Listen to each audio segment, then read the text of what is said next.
जय श्री कृष्ण दोस्तों आपका मेरे चैनल पर स्वागत है।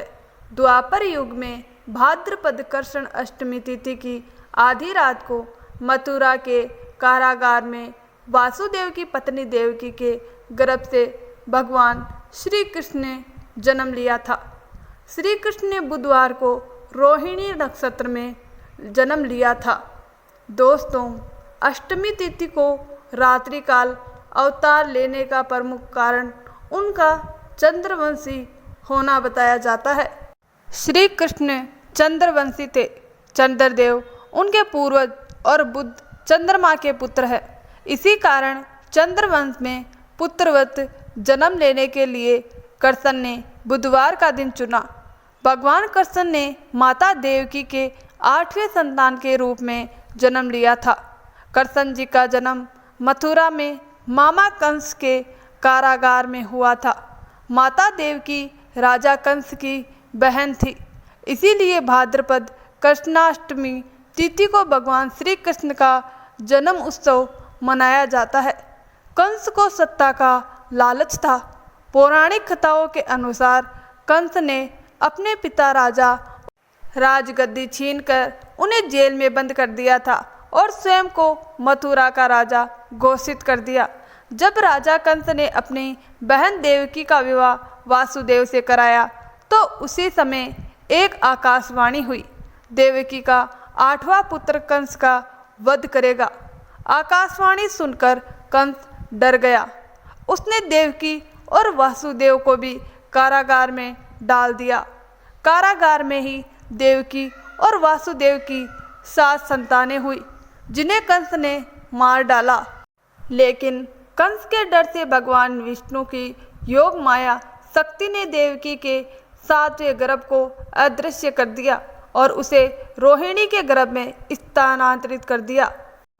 इसीलिए बलराम जी को संकर्षण अवतार भी कहा जाता है। इसका अर्थ है गर्भ का स्थानांतरण। माता रोहिणी गोकुल में नंद बाबा के पास रह रही थी। रोहिणी के गर्भ से बलराम जी का जन्म हुआ। भगवान बलराम शेषनाग के अवतार थे और उन्हें श्री कृष्ण के सहयोग के रूप में जन्म लेना ही था। देवकी की 8वीं संतान का जन्म भादो मास की कृष्ण पक्ष की अष्टमी तिथि को घनघोर अर्धरात्रि के समय हुआ। उस समय चंद्रमा वृष राशि में था। रोहिणी नक्षत्र और बुधवार का दिन था।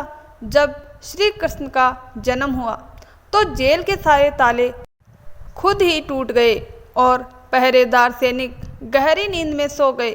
भगवान विष्णु प्रकट हुए और वासुदेव देवकी को आदेश दिया कि वे बालक कृष्ण को गोकुल में नंद बाबा के पास छोड़ आए और उनके घर जन्मी कन्या को मथुरा लाकर कंस को सौंप दे। वासुदेव ने ठीक वैसा ही किया।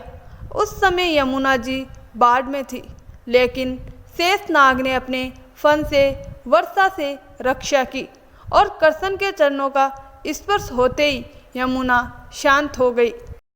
वासुदेव गोकुल पहुँचे, बालक कृष्ण को नंद बाबा को सौंपा और वहाँ की कन्या को लेकर मथुरा लौट आए।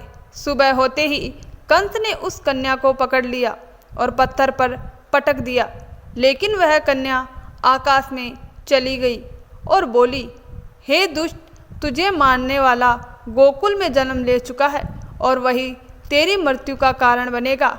मेरा नाम वैष्णवी है। मैं विष्णु की माया से उत्पन्न हुई हूँ। इतना कहकर वह स्वर्ग चली गई। इधर नंद और यशोदा ने श्री कृष्ण को पाला। बड़े होकर श्री कृष्ण ने कंस का वध किया। जन्माष्टमी लोग श्री कृष्ण के जन्मदिन के रूप में मनाते हैं। कई लोग इस दिन व्रत भी करते हैं। शास्त्रों में कहा गया है कि जो व्यक्ति जन्माष्टमी का व्रत करता है वह ऐश्वर्य, यश, पुत्र, पौत्र और सभी सुख प्राप्त कर अंत में मोक्ष को पाता है। दोस्तों, वीडियो पसंद आया हो तो लाइक और शेयर करें और कमेंट बॉक्स में जय श्री कृष्णा लिखना न भूलें। अगर आपने अभी तक मेरे चैनल को सब्सक्राइब नहीं किया है तो चैनल को सब्सक्राइब जरूर कर ले। धन्यवाद दोस्तों।